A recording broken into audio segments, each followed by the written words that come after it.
Hello everyone, welcome to ಐಜಿಸ್ cooking channel. ಈ ಒಂದು ವಿಡಿಯೋದಲ್ಲಿ ನಾನು ಮಶ್ರೂಮ್ ಬಿರಿಯಾನಿಯನ್ನು ಯಾವ ರೀತಿಯಾಗಿ ಮಾಡ್ಕೊಳ್ಳೋದು ಅಂತ ತೋರಿಸ್ಕೊಡ್ತಾ ಇದ್ದೀನಿ. ಇನ್ನು ಯಾರೆಲ್ಲ ಈ ಒಂದು ಮಶ್ರೂಮ್ ಬಿರಿಯಾನಿಯನ್ನು ಟ್ರೈ ಮಾಡಿಲ್ಲ, ಖಂಡಿತವಾಗ್ಲೂ ಸಹ ಟ್ರೈ ಮಾಡ್ಕೊಳ್ಳಿ. ಮನೆಗೆ ಮಶ್ರೂಮನ್ನು ತಂದಾಗ ಈ ರೀತಿಯೂ ಸಹ ಟ್ರೈ ಮಾಡಿ ನೋಡಿ, ತುಂಬಾ ಚೆನ್ನಾಗಿ ಬಂದಿತ್ತು. ಇದು ಹೇಗೆ ಮಾಡ್ಕೊಳ್ಳೋದು ಅಂತ ನೋಡೋಣ. ಅದಕ್ಕಿಂತ ಮುಂಚೆ ಇನ್ನು ಯಾರೆಲ್ಲ ಚಾನಲನ್ನು ಸಬ್ಸ್ಕ್ರೈಬ್ ಮಾಡದೆ ನೋಡ್ತಾ ಇದ್ದೀರಾ, ದಯವಿಟ್ಟು ಚಾನಲನ್ನು ಸಬ್ಸ್ಕ್ರೈಬ್ ಮಾಡಿಕೊಂಡು ಸಪೋರ್ಟ್ ಮಾಡಿ. ಬನ್ನಿ ಇದನ್ನು ಹೇಗೆ ಮಾಡ್ಕೊಳ್ಳೋದು ಅಂತ ನೋಡ್ಕೊಂಡು ಬರೋಣ. ಈ ರೀತಿ ಗ್ಯಾಸ್ ಮೇಲೆ ಒಂದು ಬಾಣಲೆಯನ್ನು ಇಟ್ಕೊಂಡು ಒಂದು 2 ಚಮಚದಷ್ಟು ಎಣ್ಣೆ ಹಾಕ್ಕೊಂಡು ಇದಕ್ಕೆ ಚಕ್ಕೆ ಒಂದು 4ರಿಂದ 5 ಪೀಸಷ್ಟು, ಹಾಗೆ ಒಂದು 4ರಿಂದ 5 ಲವಂಗವನ್ನು ಹಾಕ್ಕೊಳ್ತಾ ಇದ್ದೀನಿ. ಹಾಗೆಯೇ ಶುಂಠಿಯನ್ನು ಈ ರೀತಿ ಕಟ್ ಮಾಡಿ ಹಾಕ್ಕೊಂಡಿದ್ದೀನಿ ಚಿಕ್ಕ ಚಿಕ್ಕದಾಗಿ. ಹಾಗೆಯೇ ಬೆಳ್ಳುಳ್ಳಿ ಒಂದು 5ರಿಂದ 6 ಪೀಸಷ್ಟು ಹಾಕ್ಕೊಂಡಿದ್ದೀನಿ ನೋಡಿ.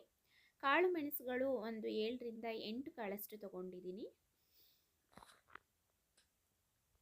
ನಂತರ 1 ಚಮಚದಷ್ಟು ಇಲ್ಲಿ ಸೋಂಪು ಕಾಳನ್ನು ಸಹ ಸೇರಿಸ್ಕೊಳ್ತಾ ಇದ್ದೀನಿ. ಇದೆಲ್ಲದನ್ನು ಸಹ ನಾವು ಈ ರೀತಿ ಎಣ್ಣೆಯಲ್ಲಿ ಫ್ರೈ ಮಾಡ್ಕೊಳ್ಬೇಕು. ಹಾಗೆಯೇ ಒಂದು 6 ಹಸಿರು ಮೆಣಸಿನಕಾಯಿಗಳನ್ನ ತೊಗೊಂಡಿದ್ದೀನಿ. ಖಾರಕ್ಕೆ 6 ಹಸಿರು ಮೆಣಸಿನಕಾಯಿನ ಯೂಸ್ ಮಾಡ್ಕೊಳ್ತಾ ಇದ್ದೀನಿ. ಹಾಗೆಯೇ 1 ಈರುಳ್ಳಿಯನ್ನು ಈ ರೀತಿ ಕಟ್ ಮಾಡಿ ತೊಗೊಂಡಿದ್ದೀನಿ. ಇದೆಲ್ಲದನ್ನು ಸಹ ನಾವು ಎಣ್ಣೆಯಲ್ಲಿ ಈ ರೀತಿಯಾಗಿ ಬಾಡಿಸ್ಕೊಳ್ಬೇಕು.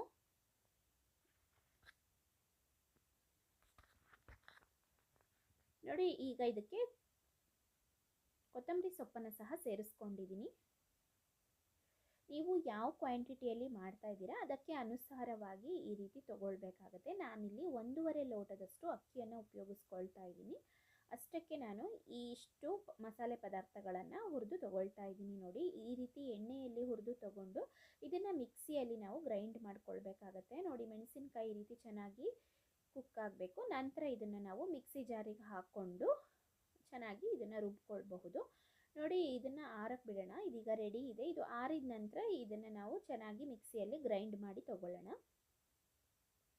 ನೋಡಿ, ಈಗ ಇದೆಲ್ಲದನ್ನು ಸಹ ಹಾಕ್ಕೊಳ್ತಾ ಇದ್ದೀನಿ. ಸ್ವಲ್ಪ ಬಿಸಿ ತಣ್ಣಗಾದ ನಂತರ ಈ ರೀತಿ ಹಾಕ್ಕೊಂಡು ಗ್ರೈಂಡ್ ಮಾಡಿ ತಗೊಳ್ಳಿ. ಇದಕ್ಕೆ ತೆಂಗಿನಕಾಯಿ ಆಗಲಿ ಏನು ಯೂಸ್ ಮಾಡಬೇಡಿ. ನೋಡಿ, ಇದ್ರ ಜೊತೆಗೆ 1 ಸ್ಪೂನಷ್ಟು ಧನಿಯಾ ಪೌಡರ್, 1 ಸ್ಪೂನಷ್ಟು ಗರಂ ಮಸಾಲನ ಸಹ ಸೇರಿಸ್ಕೊಂಡಿದ್ದೀನಿ. ಹಾಗೆಯೇ ಅರಿಶಿನ ಒಂದು ಅರ್ಧ ಚಮಚದಷ್ಟು ಸೇರಿಸ್ಕೊಂಡಿದ್ದೀನಿ. ನೋಡ್ಕೊಂಡು ಸೇರಿಸ್ಕೊಳ್ಳಿ. ಹಾಗೆಯೇ ಚಿಕ್ಕ ಲೋಟದಲ್ಲಿ 1 ಲೋಟದಷ್ಟು ನೀರನ್ನು ಹಾಕ್ಕೊಂಡು ಚೆನ್ನಾಗಿ ಗ್ರೈಂಡ್ ಮಾಡ್ಕೊಂಡಿದ್ದೀನಿ. ಅಷ್ಟೇ ಹೇಳ್ದಂಗೆ ಕೆಲವರು ತೆಂಗಿನಕಾಯಿನ ಸೇರಿಸ್ಕೊತೀರಾ, ತೆಂಗಿನಕಾಯಿ ಬೇಡ. ನೋಡಿ, ಈ ರೀತಿ ತಗೊಳ್ಳಿ. ಹಾಗೆಯೇ ಇದನ್ನು ಮಾಡೋ ಅಂಥದ್ದು ಹೇಗೆ ಅಂತ ನೋಡೋದಾದರೆ, ಗ್ಯಾಸ್ ಮೇಲೆ ಒಂದು ಕುಕ್ಕರ್ನ ಇಟ್ಕೊಂಡಿದ್ದೀನಿ. ಇದಕ್ಕೆ ಸ್ವಲ್ಪ ಎಣ್ಣೆನ ಹಾಕ್ಕೊಂಡಿದ್ದೀನಿ. ನೋಡಿ, ಎಣ್ಣೆ ಒಂದು 4ರಿಂದ 5 ಟೇಬಲ್ ಸ್ಪೂನಷ್ಟು ತಗೊಳ್ಳಿ. ಹಾಗೆಯೇ ಎಣ್ಣೆ ಚೆನ್ನಾಗಿ ಬಿಸಿ ಆಗಬೇಕು. ಎಣ್ಣೆ ಬಿಸಿಯಾದ ನಂತರ ಇಲ್ಲಿ ಬಿರಿಯಾನಿ ಎಲೆನ ಹಾಕ್ಕೊಳ್ತಾ ಇದ್ದೀನಿ. ಹಾಗೆಯೇ ನೋಡಿ, ದಪ್ಪ ಸೈಜ್ದು ಈರುಳ್ಳಿಯನ್ನು ಕಟ್ ಮಾಡಿ ಈ ರೀತಿ ಉದ್ದುದ್ದವಾಗಿ ಹಾಕ್ಕೊಂಡಿದ್ದೀನಿ. ಹಾಗೆಯೇ 1 ಟೊಮೆಟೊವನ್ನು ಸಹ ಇಲ್ಲಿ ಸೇರಿಸ್ಕೊಂಡಿದ್ದೀನಿ. ಟೊಮೆಟೊವನ್ನು ಈ ರೀತಿ ಉದ್ದುದ್ದ ಕಟ್ ಮಾಡಿ ಸೇರಿಸ್ಕೊಳ್ಳಿ. ನಾವು ಬಿರಿಯಾನಿ ಮಾಡೋದಾಗಿರಲಿ ಅಥವಾ ಬೇರೆ ಪಲಾವ್ಗಳ ಏನೇ ಮಾಡೋದಾಗಿದ್ರೂ ಈ ರೀತಿ ಉದ್ದುದ್ದ ಸೇರಿಸ್ಕೊಳ್ಬೇಕು ಕಟ್ ಮಾಡಿ, ಆವಾಗ ಚೆನ್ನಾಗಿರುತ್ತೆ.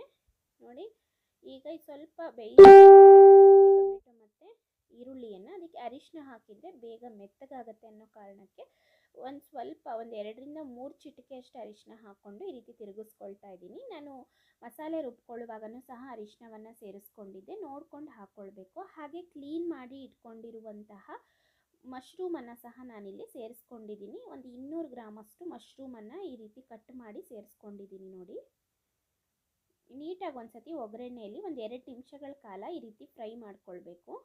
ಈಗ ನಾವು ರೆಡಿ ಮಾಡಿ ಇಟ್ಕೊಂಡಿರುವಂತಹ ಮಸಾಲೆಯನ್ನು ಹಾಕ್ಕೊಳ್ತಾ ಇದ್ದೀನಿ. ಈ ರೀತಿ ನಾವು ಮಿಕ್ಸಿಯಲ್ಲಿ ಗ್ರೈಂಡ್ ಮಾಡಿ ಹಾಕೊಳ್ಳೋದ್ರಿಂದ ಬಾಯಿಗೆ ಮಸಾಲೆ ಸಿಗೋದಿಲ್ಲ, ಅದರ ಒಂದು ಫ್ಲೇವರ್ ಸಿಗುತ್ತೆ. ಅಂದರೆ ಚಕ್ಕೆ ಆಗಿರ್ಬೋದು, ಲವಂಗ ಆಗಿರ್ಬೋದು, ಅದೆಲ್ಲ ಬಾಯಿಗೆ ಸಿಗೋದಿಲ್ಲ. ಈ ರೀತಿ ಗ್ರೈಂಡ್ ಮಾಡಿ ಹಾಕಿರೋದ್ರಿಂದ ಆ ಫ್ಲೇವರ್ ಸಿಗುತ್ತೆ ನಮಗೆ, ತುಂಬಾ ಚೆನ್ನಾಗಿರುತ್ತೆ ತಿನ್ನುವಾಗ. ನೋಡಿ, ಅರ್ಧ ಲೋಟದಷ್ಟು ನೀರನ್ನು ಅದೇ ಮಿಕ್ಸಿ ಜಾರಿಗೆ ಹಾಕ್ಕೊಂಡಿದ್ದೀನಿ. ಈಗ ನೋಡಿ, ಇದನ್ನು 1ರಿಂದ 2 ನಿಮಿಷಗಳ ಕಾಲ ಸಣ್ಣದಾಗಿ ಕುದಿ ಬರೋ ತನಕ ಬಿಡಬೇಕಾಗತ್ತೆ. ಈ ರೀತಿ ಹಾಕಿದ ನಂತರ ಈಗ ಉಪ್ಪನ್ನ ಸಹ ಸೇರಿಸ್ಕೊಂಡಿದ್ದೀನಿ. 1 ಚಮಚದಷ್ಟು ಉಪ್ಪು ತಗೊಳ್ಳಿ, ಸಾಕಾಗತ್ತೆ. ಬೇಕು ಜಾಸ್ತಿ ಉಪ್ಪು ಅಂತ ಇದ್ದರೆ ಅದನ್ನು ನಾವು ಲಾಸ್ಟಲ್ಲಿ ಸೇರಿಸ್ಕೊಳ್ಬಹುದು.